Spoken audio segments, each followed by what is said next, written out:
آیا پس از نماز عصر قضایی انجام شود می شود یا خیر؟ کوتاه‌تر جناب روح الله حمیدی استخار پرسیدن آیا پس از نماز عصر قضایی جایز هست یا خیر؟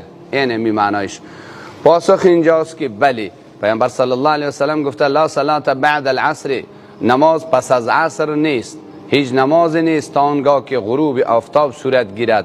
اما در جای دیگر گفته است انگامی که کسی بالای او قضایی است فلیصلیها اذا ذکرها یا فلیصلی اذا ذکرها، انگامی که به یادش آمد بخواند. اون امر نشان میدهد اگر پس از عصرم به یادش آمد بخواند. و نیز در بخاری حدیث است پیامبر صلی الله علیه و سلم 2 رکعت نماز بعد از عصر میخواند.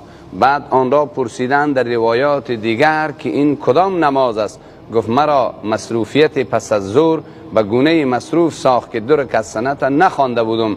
همان 2 رکعت سنت ظهر پس از عصر قضایی می آورد، گرچند به صورت دوامدار انجام داده او از خصوص پیامبر است، از ویژگی و اوست، مگر نفس مسئله از این جاست که قضایی بوده است. بنابراین فقهای امت اسلامی گفتند پس از عصر قضایی درست است، اما نفل و نوافل امر ناپسند و مکروه بوده است. امیدوارم پاسختان گرفته باشید.